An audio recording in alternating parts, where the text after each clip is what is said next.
My name is Deshaun Johnson. I am a sixth grade student activist from Morrill Elementary, located on the south side of Chicago.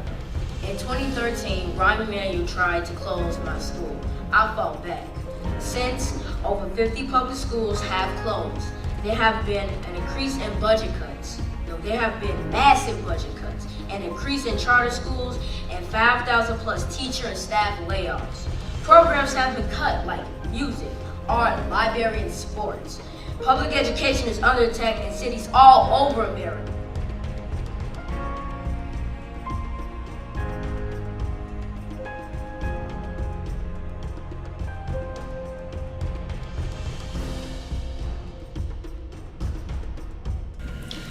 Education is our only political safety.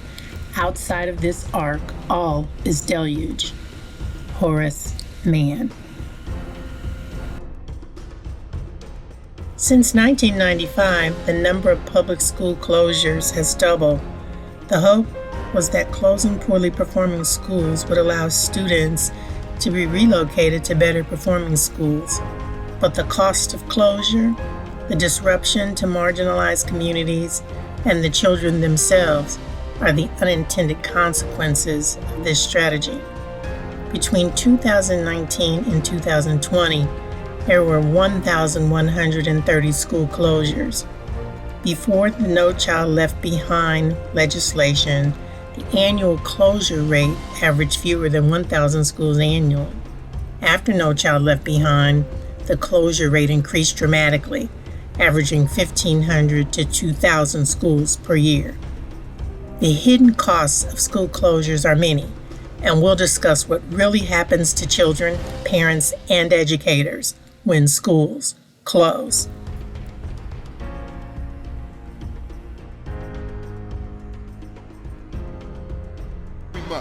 We will visit school systems in other parts of the world that are doing it right and ask America, why in Chicago, one of the epic centers of this country, are we using an education strategy that has repeatedly failed? Now, the affluent children are doing fine, but in our communities, we are being strangled. And it's not bad teachers, it's not bad parents, it's a sick school system.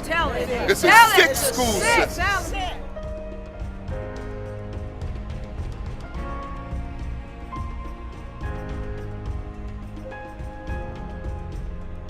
Hi everyone, this is Dr. Michelle, and I want to welcome you to another segment of TAB Talks. And tonight we have a very special guest, Professor Duncan Shippey. Welcome to TAB Talks, Professor Shippey. Thank you. Thank you for having me. I'm really excited to be here this evening. Well, I'm excited because we're going to be talking about why schools are closing, and you have done some phenomenal work in this area.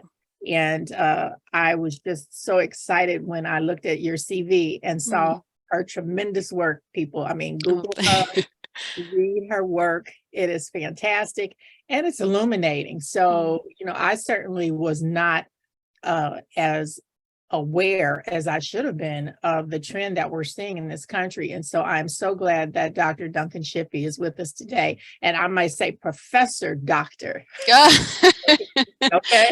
Well, let's try to get that straight. Okay, I've done some research because I had to be ready for you now. Yes, okay. So, according to the American Bar Association, there was an article from Catherine Gladson, and she talked about these school districts that were closing, and they've offered a myriad of reasons. One of which, of course, is always, academic performance, underutilization, and then kind of a hybrid of both. But your research has informed you also in this area. And so can you share from our audience what your research has informed you about school closures? Sure.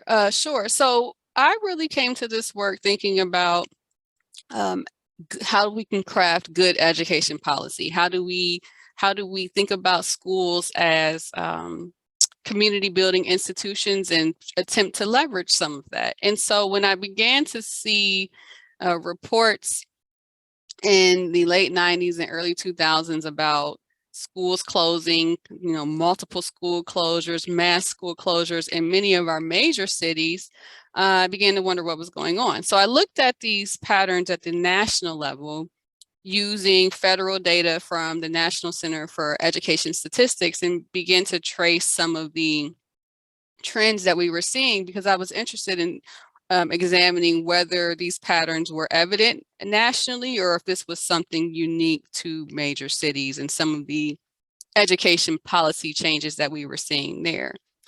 And the short of it, just what I found in beginning this work was that there were far more schools that had closed than I was aware of. So, for example, the analysts at the National Center for Education Statistics reported that between 1999 and 2013, which is really what I would say covers the peak of these school closures, of the more recent school closures, during this window, we see that 24,000 public schools closed. And on average, these closures, so each year by my calculations, these closures were displacing about 250,000 public school students. I looked more closely at who those students were, and I saw that disproportionately these students were African American or Black students, and they were students who qualified for a free or reduced lunch, which the free or reduced lunch measure is a proxy we use for students who are living in poverty. So we're seeing schools closing at higher rates and displacing our African American students and students living in poverty. So, you take a closer look at some of the geographic patterns. Okay, so these are in majority African American, majority Black districts. You take a closer look again, though, and you're beginning to see a pattern like these closures are happening in the areas within cities that are usually those that have the highest poverty rates, those that have the greatest social strain, and those that have the weakest tax bases. And so for me, thinking about what role we want public schools to play, that was really the beginning of this research project. But to answer your question about the kind of key drivers, we hear a host of reasons from district officials, ranging from declining enrollment, which I found evidence that is a key driver of this upsurge in school closures. But then there were others related to academic achievement, for example, or financial strain, both of which are ongoing concerns. So it didn't really provide much insight into the timing of closures. And so that required a different type of study, which I know we plan to talk about a little bit later.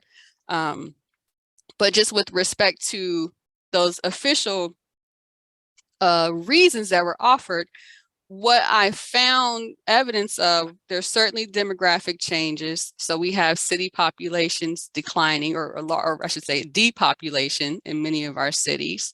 We have, of course, the expansion of school choice policies, and in some states that includes vouchers for private schools, in addition to charter schools and magnet schools.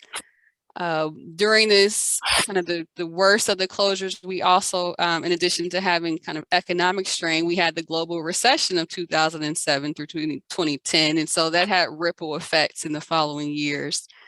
But I think the reasons that I'm especially concerned about, and the ones that, if in any respect could have been prevented, would be those tied to school accountability. And the shift in the early 2000s towards the No Child Left Behind policy, which was very controversial when it was passed.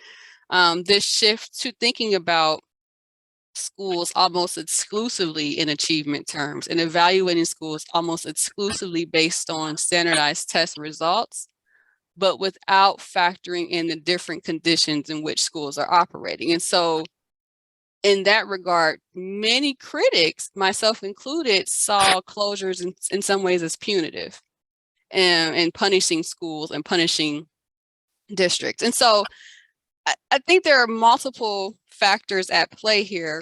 When I think about this work, again, I like to focus on some of the short and long-term social impacts that our decisions will have on young people, on the staff and educators at schools. But what we've really been seeing, at least from my research, that there's more evidence to suggest that policy decisions, administrative restructuring, the expansion of desegregation efforts, or retracting those efforts, rolling back those efforts, are really what we see as triggering the actual closures, as opposed to a specific test score one year. I think that has become, in some ways, a convenient justification for something larger. And I'm hoping to report back soon. I've been doing some work trying to see if these school closures are at all tied to economic development or redevelopment efforts. We're seeing uneven patterns there. In some places, yes, in other places, no. So we're really trying to kind of tap into why we see this recurrent pattern. I would say that's the other thing. I entered this work in the late 90s, but when I went back, I saw other waves of mass school closure. So while this seemed new to me, looking back in a longer stretch, there were certainly other waves of mass school closures, and the pattern of these closures disproportionately affecting Black families and communities was also consistent. And that's consistent in city districts as well as suburban and rural districts. So I guess we look at the common denominator is Black, whether it be urban, suburban, or rural. Okay, you brought up an interesting point, because let's get to the measures about performance when we talk about standardized tests. And we all know that standardized testing has always had a negative impact on minority students in low income districts. And we should have anticipated that if that was going to be the bar, those areas and those communities would be hit the hardest. What do you have to say about that? Because it's really alarming and disturbing to me that we would say performance was a justification, particularly when we're talking about poor students and poor districts.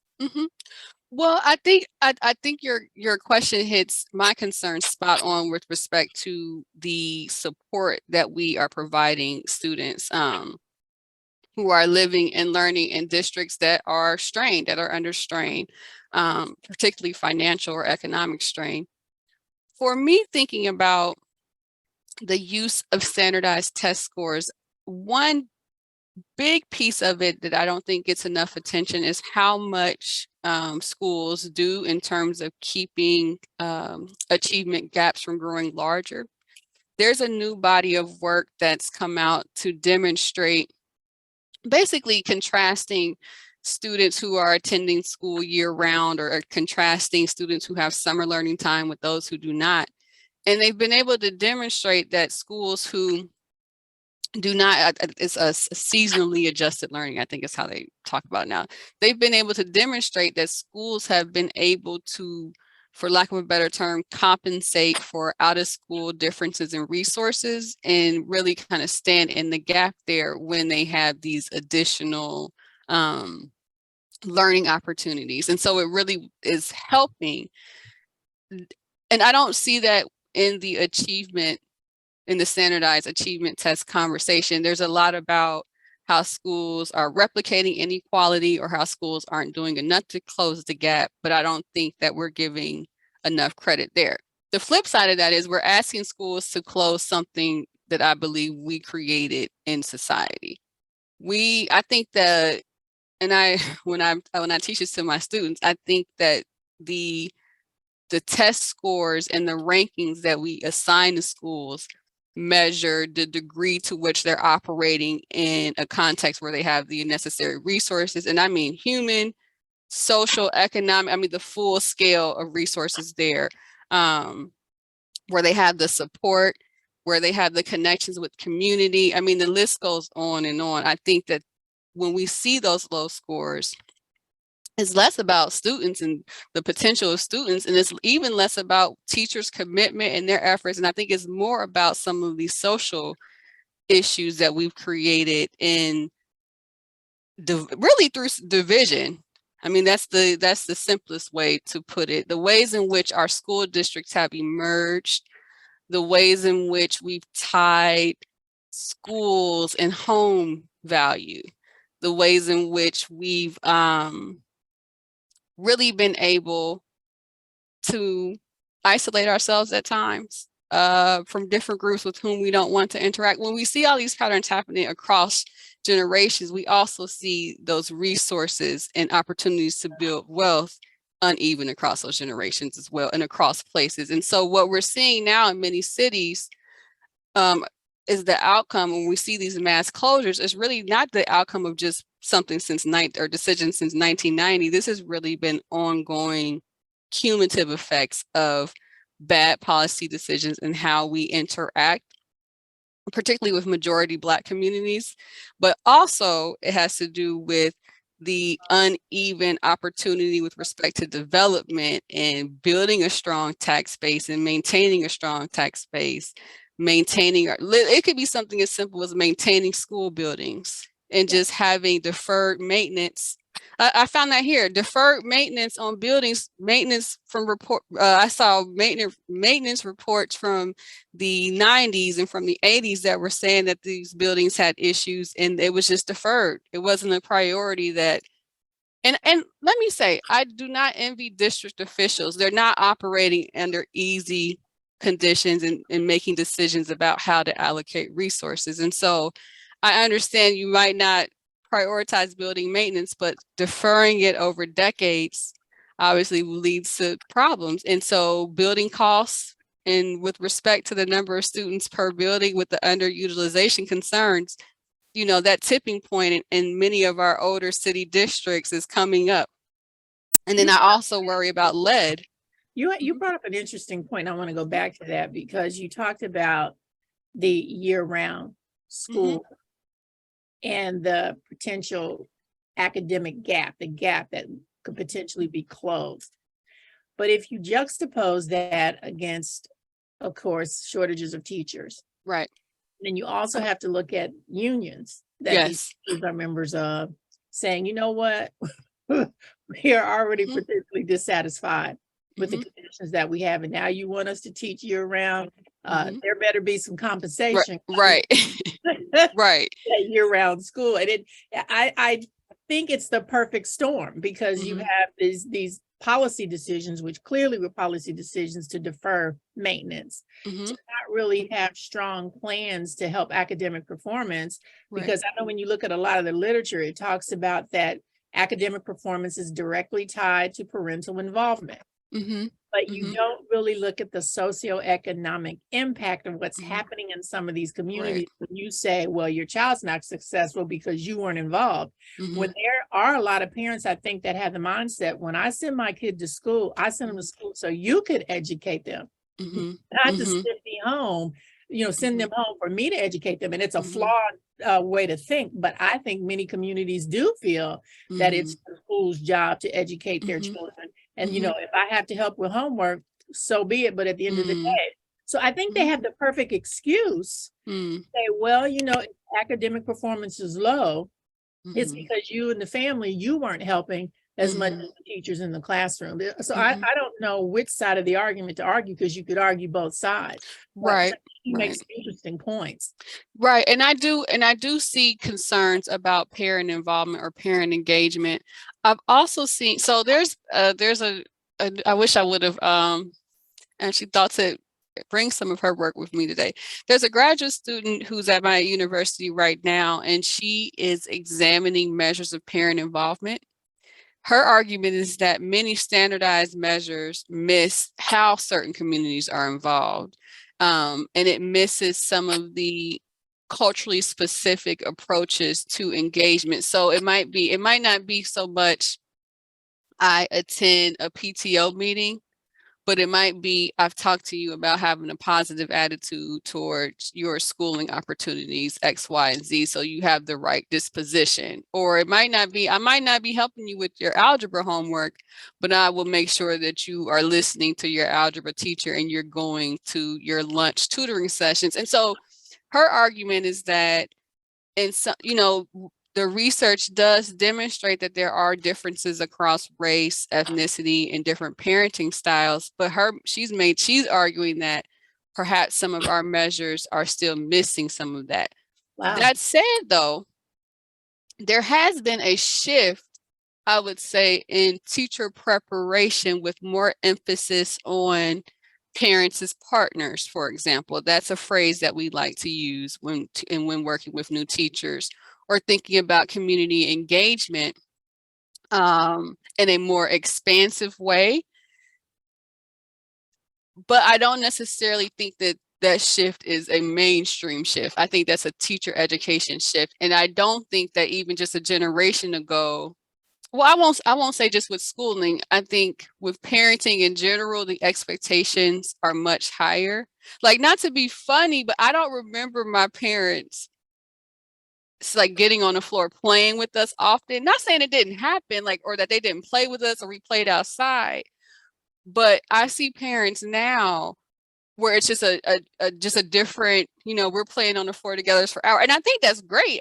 There's not a critique, but I think some of it are kind of cultural shifts, especially with those who are going into teaching and the communities that they're engaging.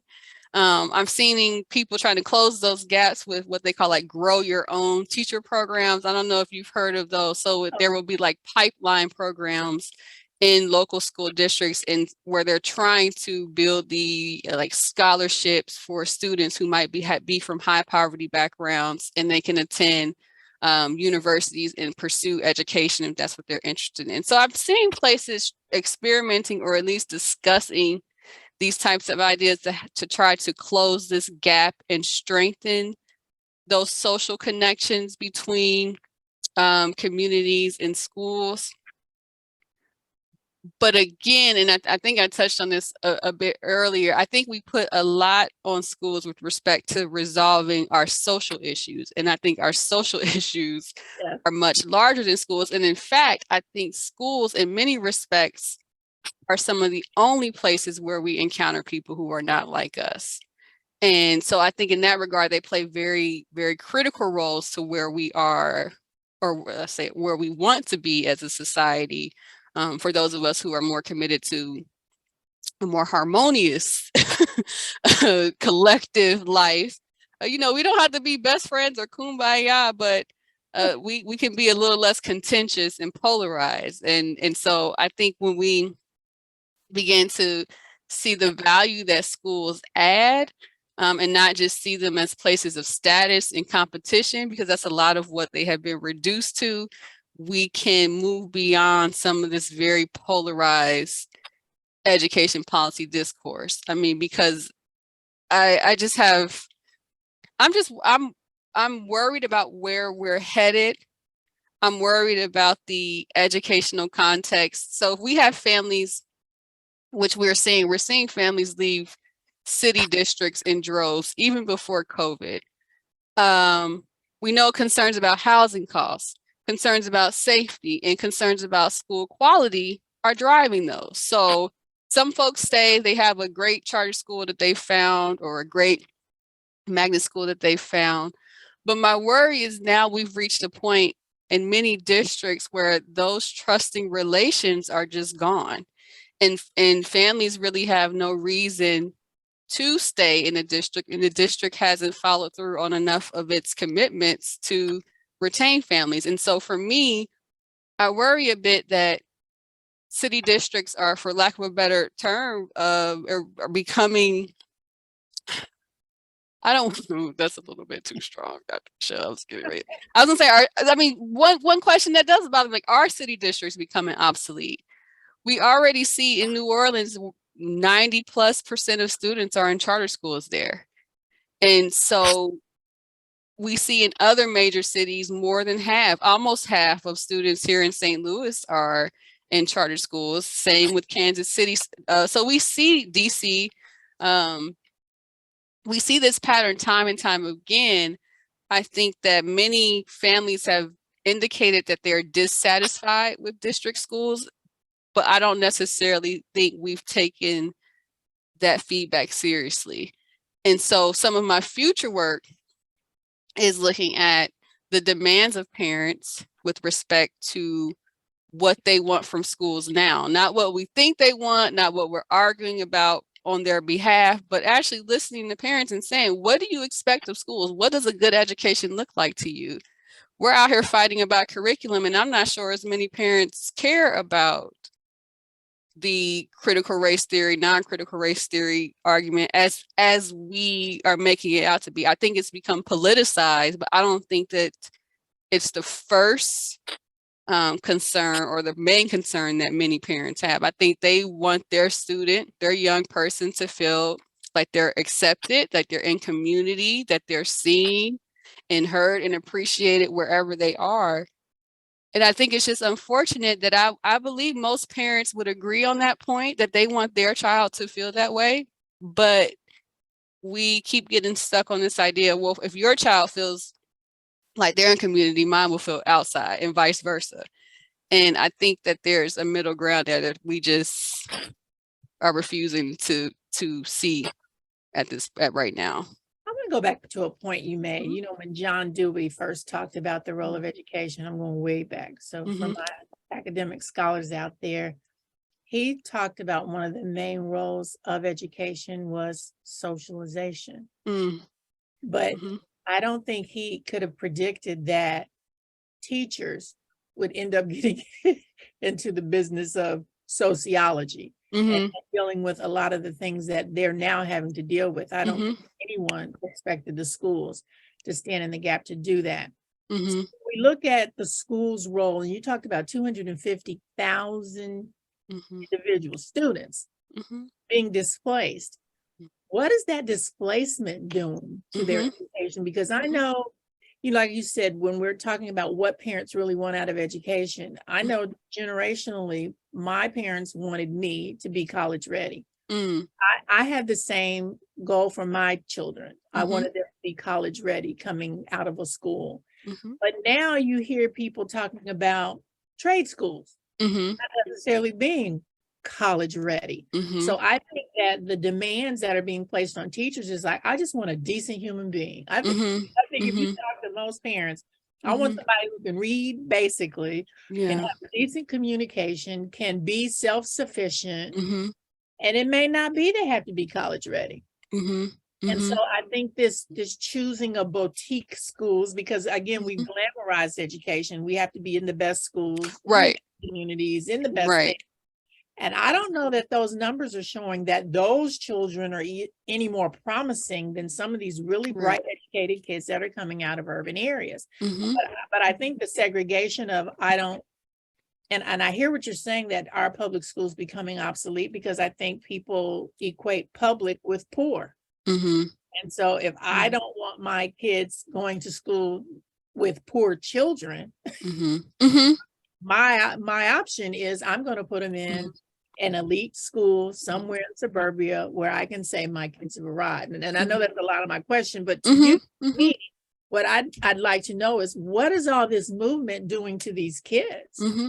Well, so one of the things that we know with just the announcement that closures are being considered, there's a dip in test scores for students, and that's pretty much across the board. We also see we begin to see teachers leaving fairly quickly. And I think what's been a little shocking for me is kind of when these announcements happen. I've known families who've been in schools in mid-October. They would have notice, a 2-week notice, that the school was closing its doors, and they would have to scramble to find a new school.